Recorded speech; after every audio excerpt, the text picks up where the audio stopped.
My name is Todd Williams with the Williams Family Foundation, and I'm here to introduce the Chancellor of the Dallas County Community College, Joe May.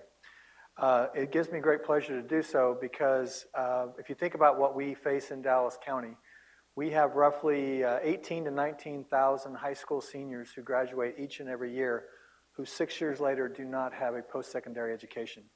Could be a 2-year degree, a 4-year degree, or a technical certificate. When you add up the numbers, that means that each and every year we are not met, those students that are foregoing roughly $18 to $19 billion in future lifetime earnings with each and every graduating class. Joe May, as the head of the Chancellor of the Dallas County Community College, has been a tremendous innovator in this space for the past several years, trying to figure out what does the market want and how do I use the resources that I have to try and meet those needs. He's been instrumental in helping us focus on early childhood teacher training, helping to launch the Dallas County Promise, and a whole host of other initiatives which he can tell you and talk about. But at the end of the day, I think Joe represents what an innovative leader can do with resources to solve an amazing challenge for us as a community and frankly kill poverty as we know it through collective work with other collaborative organizations. So with that, Dr. Joe May.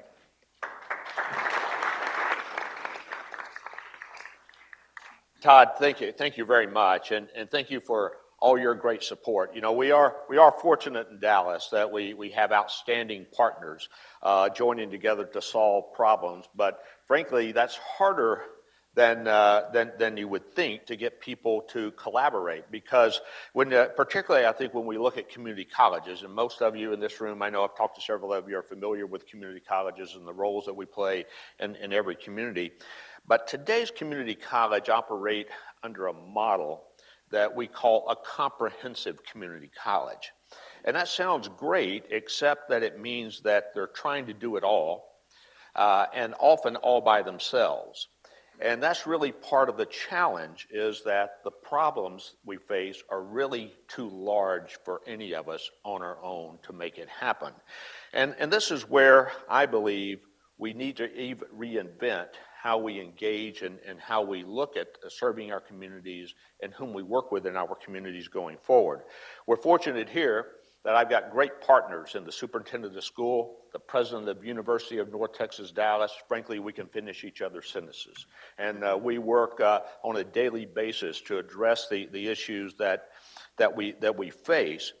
But when we look at what's happening, and I think part of the challenge is that we're not very good at transitions. In fact, when we think about where we interact with each other, whether it be a high school, whether it be a community college or a university or employer, we really often only engage at the point of individual transitions. In other words, when a person transitions from high school to college, or when they transition from college to the world of work, or other places along the way.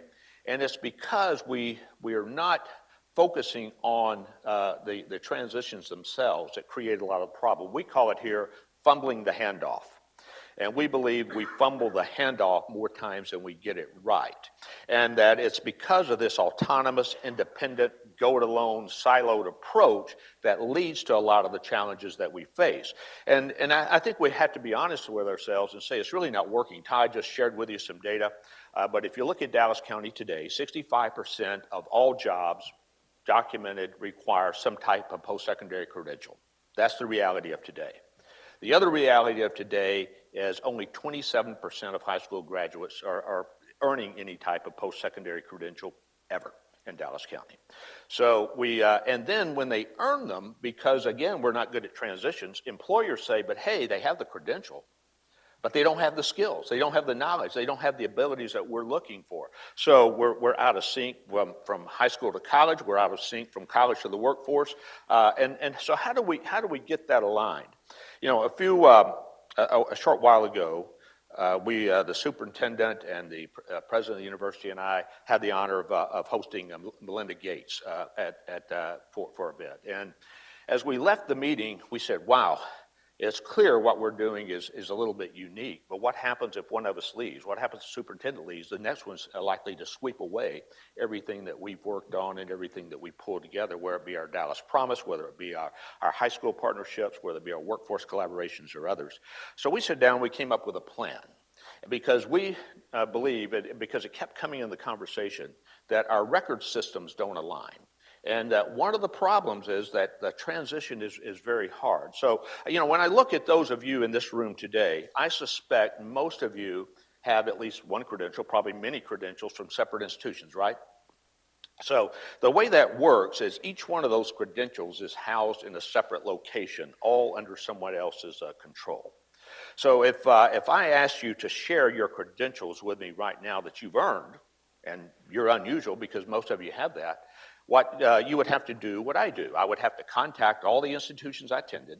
I would have to request a transcript be mailed to a specific address.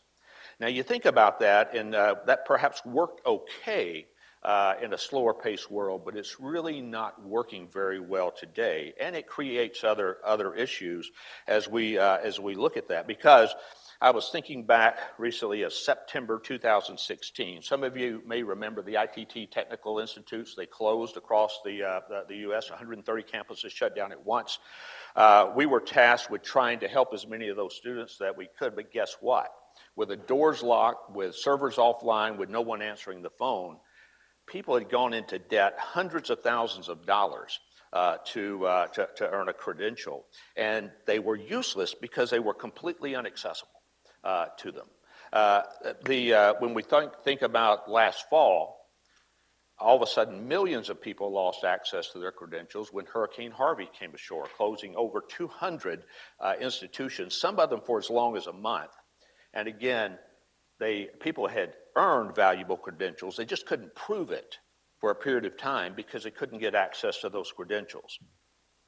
So as we began thinking about this among ourselves, we asked ourselves the question, well, what if we could have a situation where you didn't have to contact your university or your employer, but you could share your credentials yourself. And not only could you share them, you could do it in a way that would be secure, trustworthy, absolutely immutable in that process. And what if, say, perhaps unique, we thought about, well, what if we were to take records from high school, community college, university, and employer and put them in one record? So that, in fact, we didn't have to share it all within the local community. They were tied together in a way. And what if we could get that where it were fully under the control of an individual? We think that would be powerful. And the reason why that's never been possible is because of a lack of trust. The systems don't trust each other.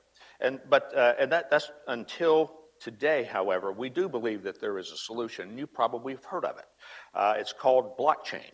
Blockchain or distributed ledgers can fully solve this trust issue and give people control over their own credentials and actually the ability to verify their own identity.